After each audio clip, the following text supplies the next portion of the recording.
What exactly is happening during this glitch? It's not a glitch! It's not a glitch! Oh my god, has no one played Doki Doki Literature Club? It's just... That's how we ended it. It's not a glitch!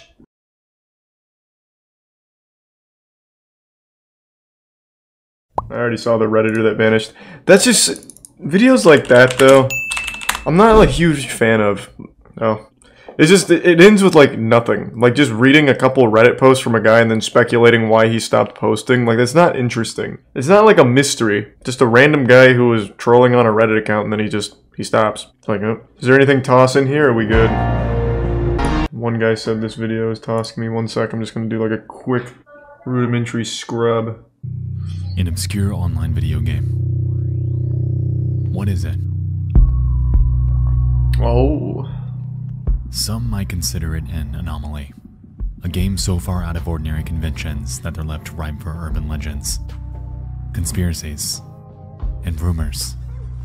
That game looks cool. What makes an obscure video game? How does it differ from your Silent Hill or your Call of Duty? Yo! What? Who recognizes this game? About once every 5 or so years, I have like some kind of flashback to playing this in elementary school. This was a Christian Doom game. I don't remember what it was called now.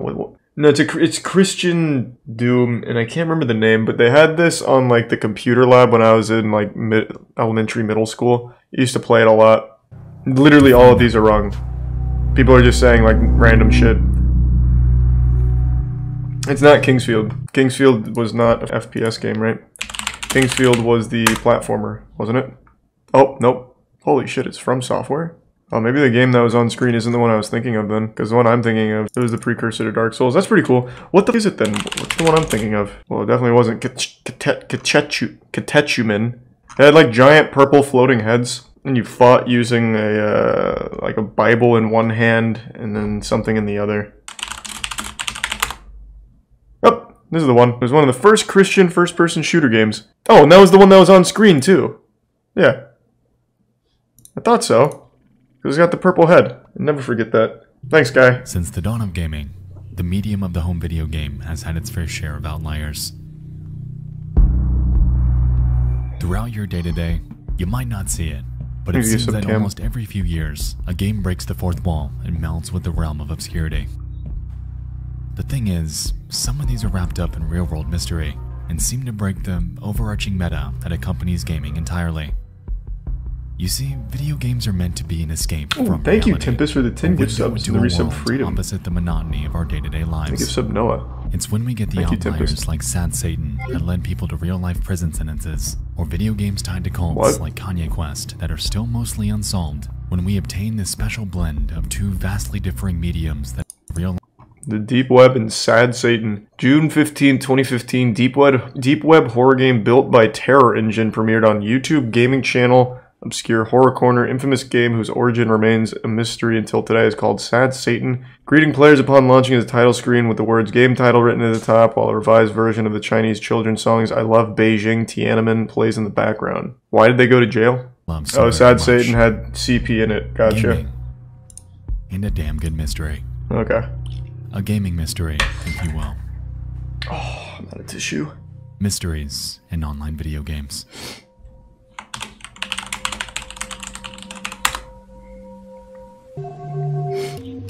And they appear to be chatting with someone called the Dinosaur, that tips window on the left side, which begins to state some pretty abrasive vernacular. I'm excited! What kind of reasons? On the 4th of September 2018, at around 7:50 in the morning, Marty who saved graced the export of 4chan, inquiring about Schnell Online. Their post about it reads the following. Hi X. I was recently on one of those conspiracy iceberg threads and I came across a user mentioning a game based on the dark web called Schnell Online. This game is supposedly used by on the darknet. The user provided a screenshot of the game, and this game has no other appearances online. The screenshot provides a ClearNet link. Proceeding to this link will take you to a basic web page with a download link for a game called Carcass. Okay. Carcass, huh? A bit forward for an obscure game, but my interest has peaked.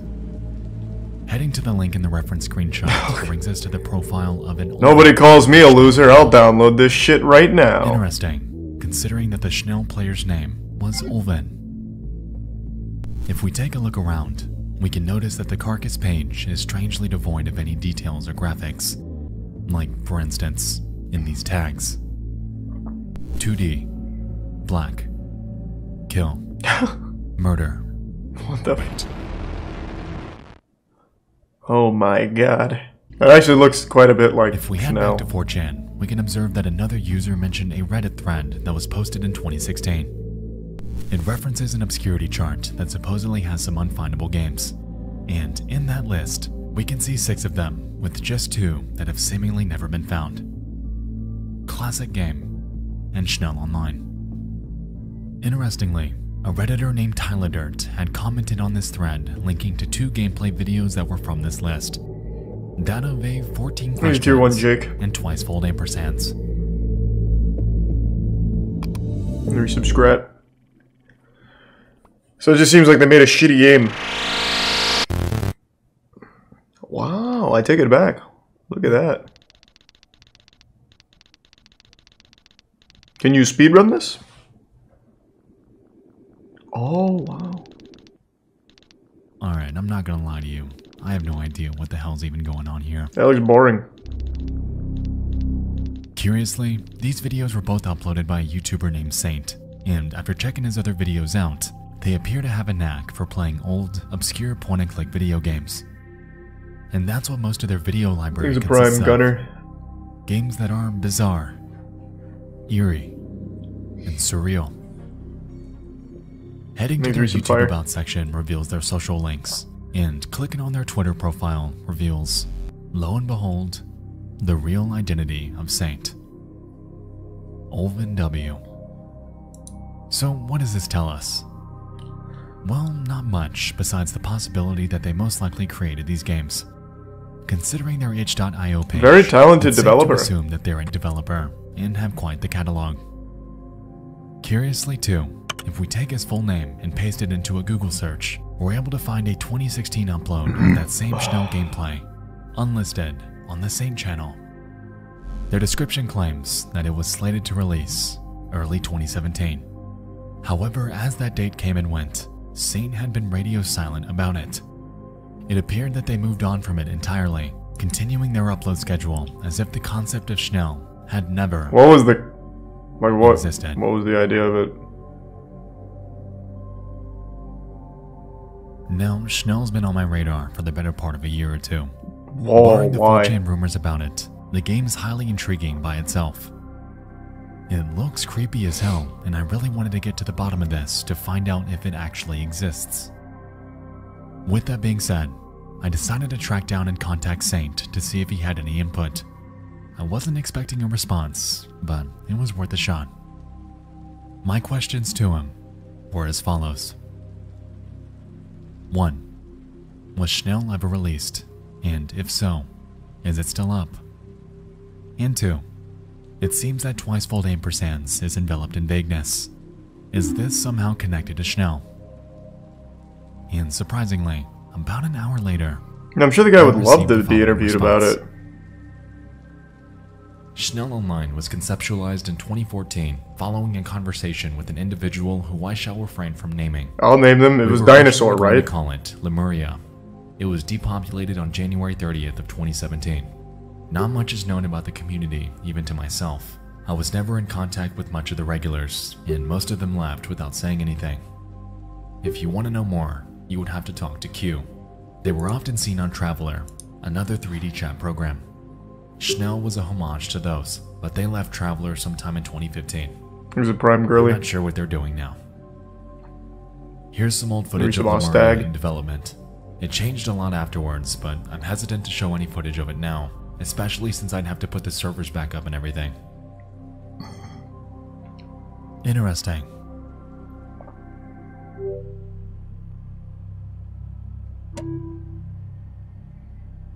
So what is the mystery? It's just a guy makes shit games?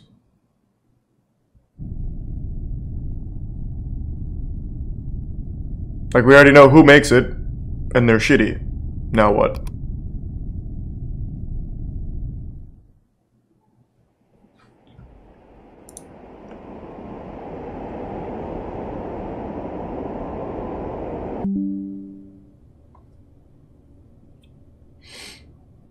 it appears that my optimism's gotten the better of me, because if I'm being completely honest, it seems that this game is offline. Oh. And after scouring the internet about it, oh man, it's been down for a while. That's not to say that this Q person isn't real though, because curiously, I found mentions of them dating all the way back to 2014.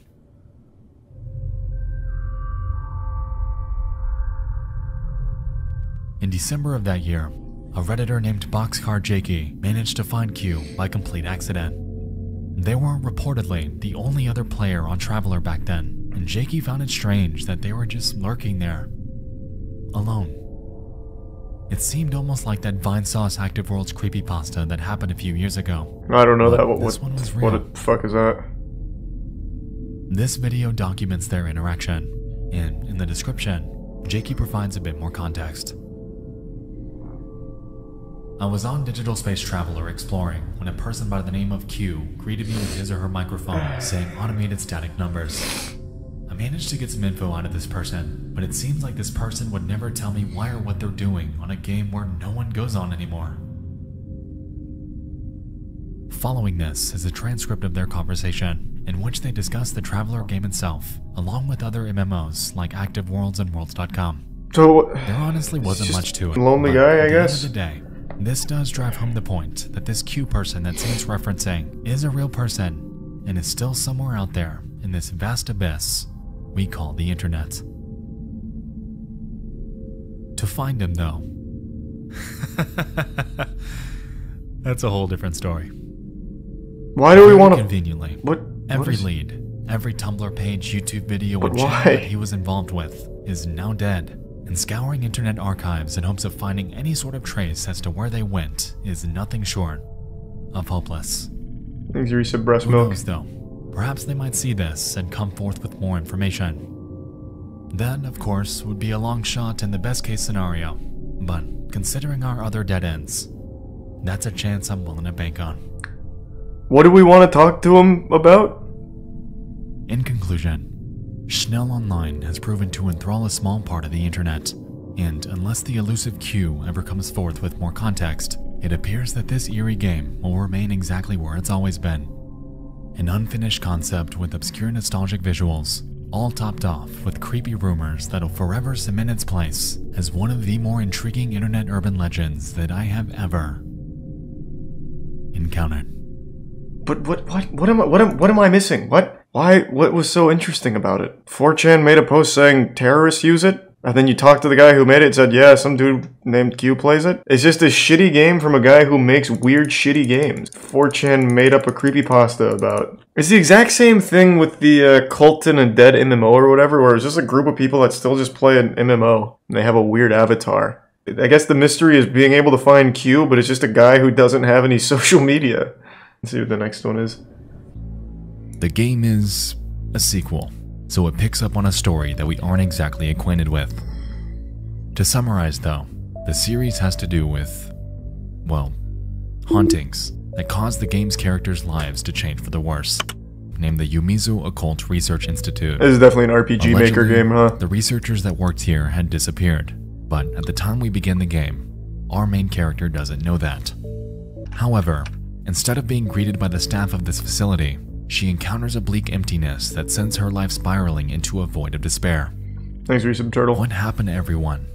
And where did they go? Prime Phoenix. Well, that's for us to find out. And so Kiritani sets off to find the truth. Kiritani makes her way back home, and things seem pretty ordinary. Until you realize that she brought a demon back home with her. No! From there, shit begins to hit the fan with her mom becoming possessed, and from what I understood when playing it, even her friends that came into contact with her. No! It's definitely an interesting game with a solid premise. What? And the visuals that occurred during these haunting sequences even got me pretty good a few times. What are you... Uh-oh. Allegedly, later in this game, there's a certain glitch that occurs, causing the game to experience a complete failure. Apparently, you have to go through a certain gate in a certain area to trigger it. However, it seems to have absolutely no purpose other than posing as a nuisance. The reason I say that is because when this glitch happens, you're forced to completely close and reopen the game to keep playing. What an inconvenience. What in tarnation? Is there a jump scare coming? Ooga booga! Oh my god.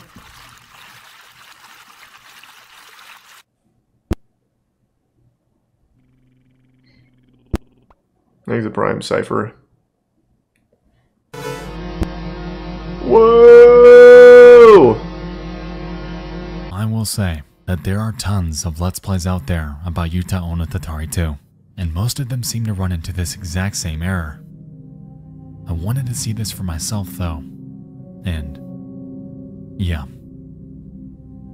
It goes without saying that this picture resembles a dead body, and considering how obscure this game is, it left many wondering if this image were real. The only thing that comes remotely close is the game's use of obscure real-world imagery to increase the creep factor, like this shot of the closet, and this creepy-ass demon lady in Kiritani's dream.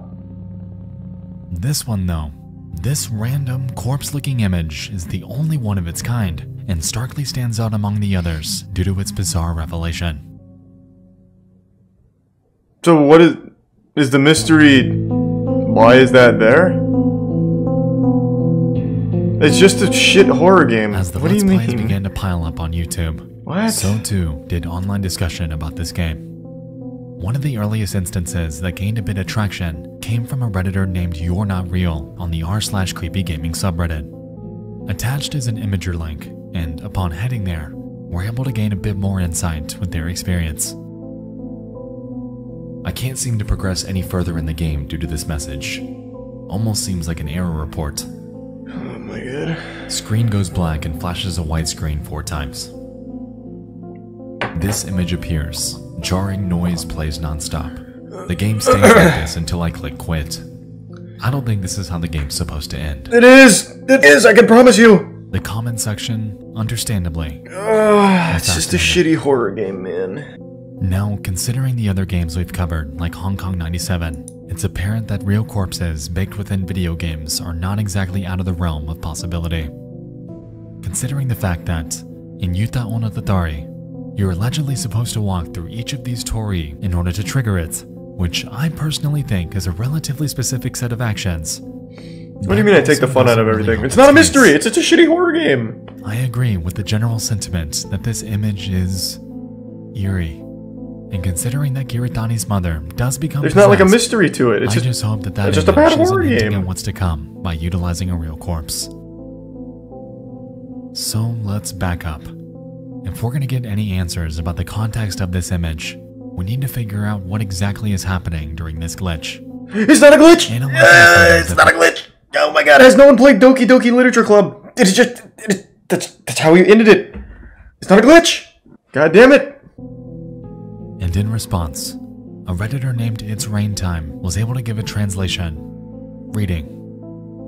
Please confirm. Location, date, Yuta On no Tatari 2. Severing the arm. The data is being damaged. Possibility is... please stop. You get the idea. Now, with this newfound context, it makes it seem that this is much less of a glitch and more of a hidden Easter egg of some sort. Given that this is a horror game that uses realistic imagery elsewhere in this story, I wouldn't be surprised if the developer threw in this fake glitch to freak the player out.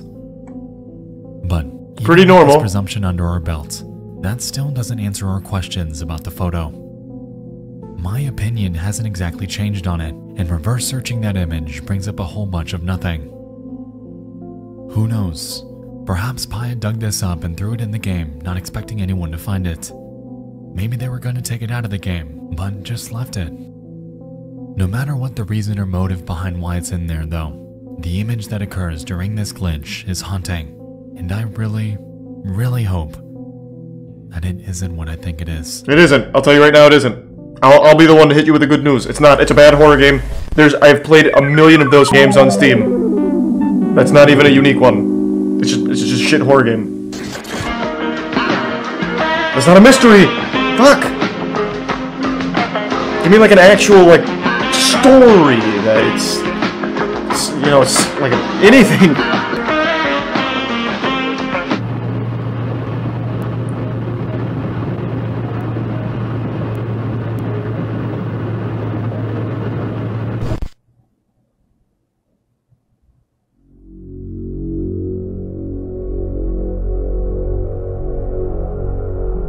I'm optimistic about this one.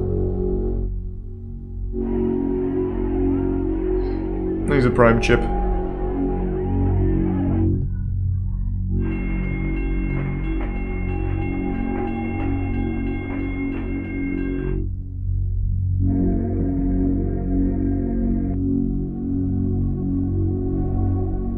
Welcome to the Museum of Anything Goes, a 1995 MS-DOS game created by Michael Markowski and Maxwell Robertson. The game's the epitome of the creepy, surreal 90s edutainment game, in the same vein of Super Solvers and Roly-Poly's no Nanekorobi Yoki. A classic, who could forget? In the Drowned God video, and you all seem to take great interest in it, so I found it fitting to talk about. Not only because of that, but because it became somewhat of an urban legend itself just a few years ago. The premise of the game is simple, but at the same time incredibly complex. By calling itself the Museum of Anything Goes, that notion anything can go as we experience uncanniness and unexplainable peculiarity around every corner.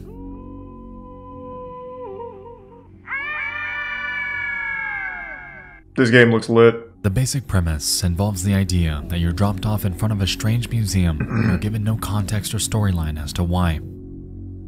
The back of the game box is incredibly vague too, stating that you're at a museum unlike any you've ever seen. There are no guards, no rules, no Where limits. is the penis man? Become a part of the imagery and experience the thrill of this unbelievable interactive museum. To be honest, I don't exactly think there's any sort of end goal with the Museum of Anything Goes. It seems to be one of the earlier choose-your-own-adventure games that were made, and because of that, it's got a pretty substantial replay value. You can quite literally just explore to your heart's content. Alright, finally! And interacting with whatever piques your interest. Freedom. Whoa! 4, 3, 2. Pop goes the weasel. Hey, that's not a weasel, that's like an agent.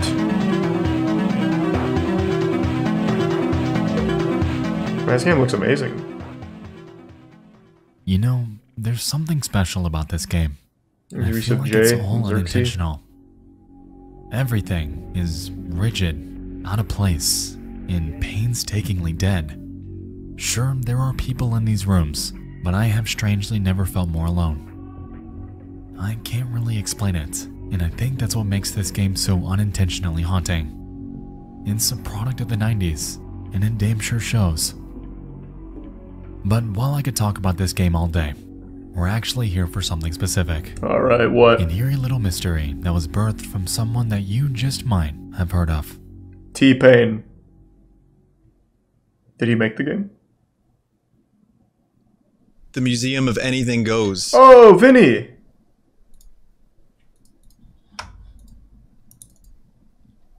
And this is some hot garbage for you here on this Sunday stream. You're gonna love it. I'm running it in a virtual OS. So for your pleasure. The future is now. For your pleasure. For your pleasure. This is Vinny Vinesauce, a video game streamer that's been active for the better part of the past decade. Back in 2016, he created a mini-series where he played through various 1990s entertainment games. Yes, and he they all did. gathered a pretty substantial amount of views. The Museum of Anything Goes episode, though, stood out among the others, not just because of the game itself, but because within it, he encountered something disturbing. This game has deprived me of my emotions. Whatever you do, don't click the grave. You'll be sorry. What? Don't do it, Vinny! Oh my god, that's a dead body! Get me out! What is this shit? Wow. Anything goes in the museum, Vinny. On this stream, didn't you read the back of the box? Thousands of viewers, the game presented what he thought to be a dead body. That belief to him was so strong that his stream archive from that night is still censored to this very day. What it actually was a bunch of... what? What did they substitute? Because he's making it sound like the mystery is that it wasn't a dead body. So what was it? So what A happened? skinwalker? Within the Museum of Anything Goes, there's a section where you can interact with this specific painting that looks like it's meant to represent a portal to heaven. The game asks you to click a button if you want to see someone fall out of the sky. And if you do, you observe the following.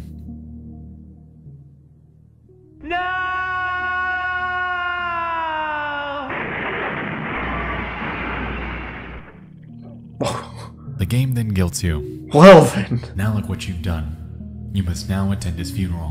What the fuck? But first, you must dig a grave. And the scenes that follow involve us doing exactly that. Interestingly, when this casket's in the ground, Hey, the the Prime game Dragon. warns us. Whatever you do, don't click on the grave. Should babble. You'll be sorry.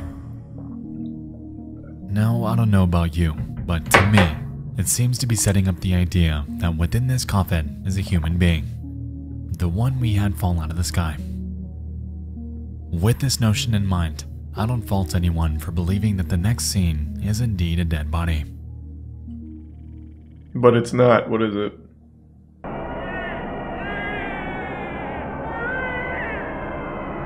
What is happening? Is this like a Tosrus or something? What is this, like a clip from a movie or something? So this is what came up on Vinny's stream? Oh, it's a pig. Oh, I see. Oh, I skimmed ahead. I see. The game seemed to do everything it possibly could to set though. up the premise that what you're seeing is a human corpse. However, if you take a step back and really look at it, you'll realize that it's nothing more but an early age jump scare. Do I think it's in bad taste? Yeah, a little bit. And this game toys with the idea of death in other areas too. That is pretty weird. Ah! Emotep! The tier All 1 in all, Korean? this game is still incredibly eerie. Blending fiction with reality, implementing incredibly rigid animation and voiceovers, and having this strange ambience throughout your entire adventure effectively solidifies this experience as one that'll stick with you. The lingering sentiment you get when playing this is uneasiness, and pressing through the abstract nonsense that's thrown at you around every corner really makes this game stay true to its name. This museum is haunting, it's uncanny, and it's a place where, as we've seen, Anything goes. anything goes. Yep. So what was the mystery? Just whether or not that was a dead body in the coffin? Yeah, it's a weird game, but it wasn't really a mystery. Is it about like the people that made it who made that game? And it was like Anthony... I forgot. Anthony something? Wayzata Technology. Wayzata Public Schools. I don't feel like looking too deep into it. Mysteries in online video Thanks, you games. said Birdsey. A newfound fascination of mine and what seems like a fitting progression of the console conspiracy series. Tonight, we just dove into 3 gaming mysteries that have recently intrigued me. I hope you all enjoyed this. Thanks, you're If subdull. you have any other obscure video Third game one was oddities definitely the like best the ones one. we've discussed tonight, feel free to shoot me an email at nightmareexpo@gmail.com. I just think... So the third one was probably the best one. But these first 2, there isn't like a mystery to be solved. It's mainly a showcase of a weird game with well, this one at least had a story. This didn't have anything. It just seems like there's no drive. So example, this one, the mystery was the glitch. When that was just part of the game. Like that was the core scare. Or you get like a creepy image when you do this. It's like a really common technique for shitty horror games. This one was a giant block of nothing. It's just a bad horror game that I think 3 people on Reddit were just trying to figure out. It's not exactly a mystery. This one, I guess, if the 4chan stuff led to anything with Q and whatever, could have been an interesting story, but there wasn't anything there. This one was just interesting overall. The Museum of Anything Goes. This whole second one was trash though. Just a bad horror game. Open mic failure. Let's see. Everybody having a good time tonight? Yeah. Downtown. Sometimes, before I go out, I like to come on my wallet. So if you steal my wallet, Yeah. yeah, you got me. You got me. But at least I have the satisfaction of knowing that somewhere you have to fondle my dry cheeks to tear those $1 bills apart. Alright, well this got off to a good start, am I right? He has good stage presence though. I like the way that he like really hunches over. It's like he's in a metal band and he's like giving a scream on the vocals there. This guy's, he's got a good future here, I think. That was the punchline! Let's go! Thanks for staying, everybody. Why was this milkman having sex with everybody's wives? Good, what? Good point though. What is happening? Who's left in the audience here? Seriously. Yay. Woo. Let's get some noise in here. Woo. Let's get the noise! Ah! Negative space. Everyone got up here tonight. They were like, yeah. Space in here, all the space. Microphone's turned off. Martez want to go home. Open mic guy wants to go home. I'm not allowed to even do this to punctuate jokes because it's like somebody's drums. Thanks, LC. Meanwhile, I bought a 6-pack of Miller Lights for $97 and watched everyone have a good time. And now it's my turn. I have understood maybe 5 words so far. Nobody's here. Not even the bus boy. He's like, let's go home. And I do this, and he's like, oh, yeah, that's cool. Oh, I love being up here, dude, though. This works. This so works. I had an epiphany today. Hit me. What was it? Who's fucking everybody? Who was there? There was a ukulele symphony up here tonight. What is happening? I feel like this is one of those cursed VHS tapes or some shit. Standing by my refrigerator, illuminated by the light of my refrigerator door, I was pouring myself a glass of wild cherry Pepsi, and it started to spit out on my glasses. I was like wiping it off. It was like all of a sudden sticky. It was like smoggy, foggy. It was on my hands. It was on the remote control. It was on my jeans. It was everywhere. And all of a sudden I thought, holy Christmas! I put that shit in my body, and I have for 30 years. Are you kidding me? I'm scared. Humanity. I want to go home. Okay. Thanks, Vinny. Exactly, America. You ready for some comedy? You ready to sacrifice yourself to this? That's Silver Lake after midnight, you know? That was good. It's when the kiddies go to bed, you know? Time to go to bed, kiddies. It's time for the real shit. Well, that was a ride. I'll tell you what. That was a ride. I didn't understand most of it, but I still feel like we went on a journey. And at the end, there was wild cherry Pepsi or something. And he wasn't happy. The rise and fall of Gator. This is an hour and 26 minutes. Jesus Christ. This is a horror story? It looks like it's more of a documentary on a guy who skates. Yeah, MasterChef's become the new React meta. We watched like almost all of MasterChef like 2 years ago. They were some of my early Just Chatting streams. People are just now figuring out how good MasterChef is. Gator is a murder story. Is it Toss? This is a murder story? Yeah, alright, I'll give it a try. Like, just to confirm though, this isn't Toss or anything, right? Human sperm and chicken egg. I don't know why you keep saying that, man, but Godspeed. How you doing, Klaus? Things we give some Thomas and the Recip Lofty. I'm 21, and I'm from the United States, Southern California. And, I've Cali! been 11 years. Skate a lot of half pipe. This is quiet. Ditches, a lot of things, and now I'm here competing in the Titus Cup, and it's a blast. Okay. Mark Rogowski, better known as Gator loud. the Skater, was a well-known professional skateboarder during the 1980s to 1990, who raped and murdered a 21-year-old woman named Jessica Bergsten in 1991. Jesus Gator Christ. was born on August 10th, 1966, and That seems, this isn't goofy at all. I think I'll probably just pass. Why are you just like recommending an actual, like, monster? That is not wacky. Why gymnastics? Is it not popular anymore? Was the incredible ancient sport of gymnastics, where the world thing they do where they sort of just jump and kick the air. I don't know what that is. Jump forward. Isn't that a pirouette? 25 years Pirouette? Tokyo Olympics Something like that? in 2021. Gymnastics has been on a gradual downward trajectory for quite a while now, but strangely not in popularity. People still love watching it, but more so in participation. In today's video, we will explore Tier 1 the TJ. strange death of Tier 1 Nox. I think gymnastics is still very cool.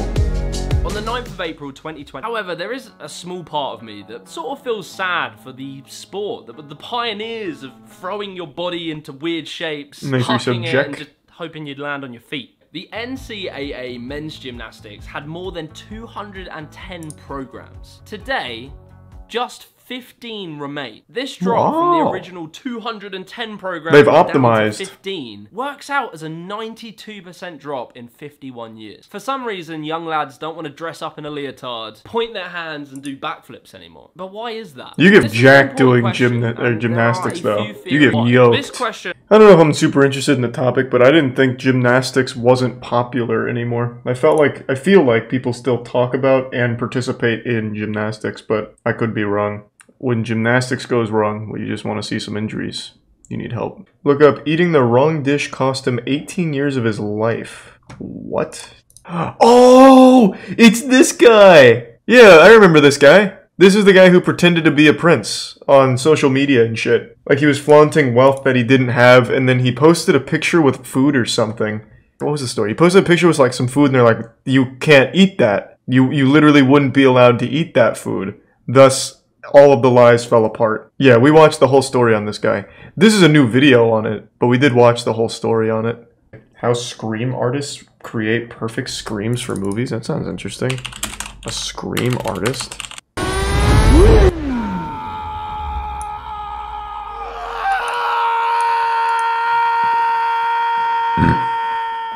He's truly a master. One moment from Venom. That's not Tom Hardy. That's Scott White. Scream artists are some of Hollywood's best kept secrets. Yeah, I didn't know this existed. Actually secret. Take Ashley Peldon. She's one of the most accomplished screamers in Hollywood. What a profession. But you might not know where to find her, as productions don't always want Easy us to tier know 1 that their Zap. stars have There been some dubbed. Joey and Snappy. This makes nailing both the emotion and the actor's voice that much more important. I'm sure I blasted you guys. No, it was The pretty sounds tame. on set aren't actually usable, so they have to be re-recorded later. The great background actors who are there on set that day. I did know that. Mic'd, or maybe there was too much going on in the noise. They'll have wind machines going and sound effects, or you'll have like the stuntman or the director yelling at the actors. Screams are physically difficult. Just Wait, I look at recognize this that movie. Wait. What movie is that? I can't Director see the yelling name. at the actors. But when it comes to screams, Malignant, sound that's what it quality was. is just one factor. Screams are physically difficult. Just look at this clip of Hugh Jackman dubbing some of his noises from Logan. Damn, he's good. So if an actor wants to keep their voice intact, these skilled recording Yeah, Malignant artists was can fine. help. It was interesting. You know, maybe I'm more expendable, because for a session fee, I can blow out my voice. Peldon and White first need to know what type of scream they're doing, as that As you will said, impact their performance. Bullgod and One the of the Prime most common Cactus. screams you'll see in movies are fearful ones, but they're not actually realistic. Now what's interesting is in real life, most people will probably freeze up and not a lot of sound comes out, but it's not as dramatic on screen, so we want to make sure that it's a big, loud, terrifying scream. So she puts her diaphragm to work. You want it as messy as Where is possible, the that it's fear most realistic. So, receptors? like, you know, really clean, short, or contained kind of scream. It's not really as realistic for somebody who's in a lot of fear. But if As you said, somebody is blitzed. fearing for their life or in a really terrifying, it's important there. As you said, lunatic. Would feel more of a fear. Yep, met Cola and Goblin. Building kind of scream rather We than did some a, content. you know, blood curdling scream. But what makes that scream sound different from this one? Aggressive. Is the I'm mad. anger, right? So it's screaming with the intent. Screams that come from a place of anger call for a clenched mouth and tighter body position. And a more empowering rage scream calls for Peldon to fully open her mouth. White will do the same when recording war cries for games like Call of Duty. For other roles, Peldon will channel grief. So grief has a different feel. That's so cute. Listen as she tries one scream with the word no.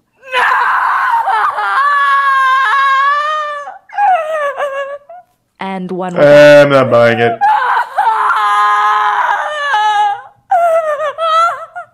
Convincing screams involve much more than this just is better. incorporating dialogue. No.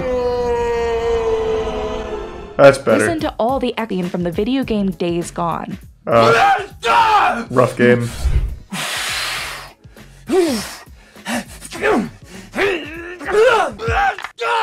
Fits in perfectly when White's character delivers a kick. Perfectly. This I don't know about that.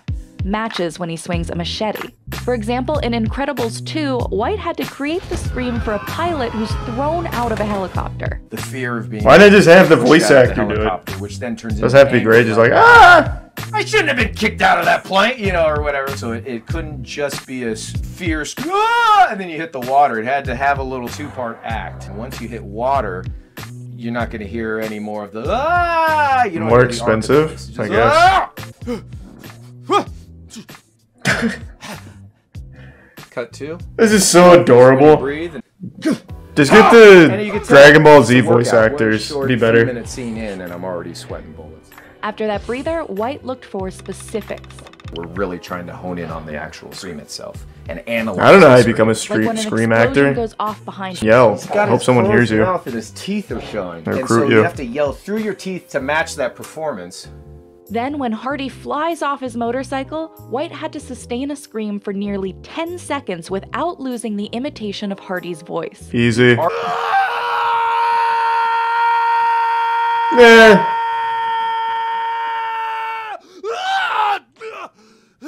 He took a breath. All Amateur. of these screams, whether they're fear, rage, or fighting sounds, won't carry the same emotional punch until they've gone through a layering process.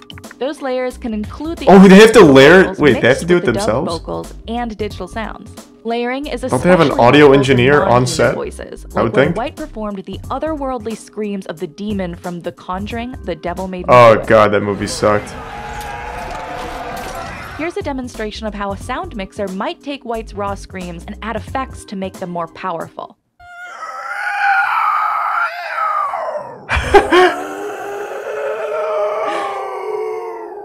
Pretty good. Right? Oh, yeah, I bet that's Well, fun. adding effects That's like probably a fun reverb to job. create an echo and a rumble can make them even scarier.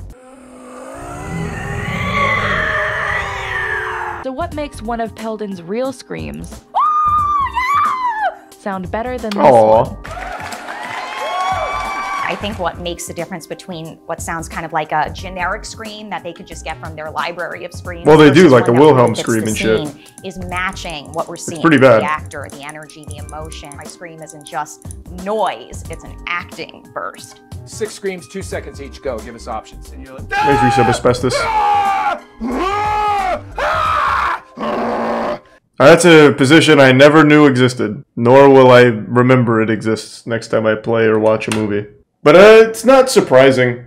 It seems like it'd be a lot of fun to do. I bet they get paid like shit, though. I guarantee that can't be like a full-time profession, unfortunately.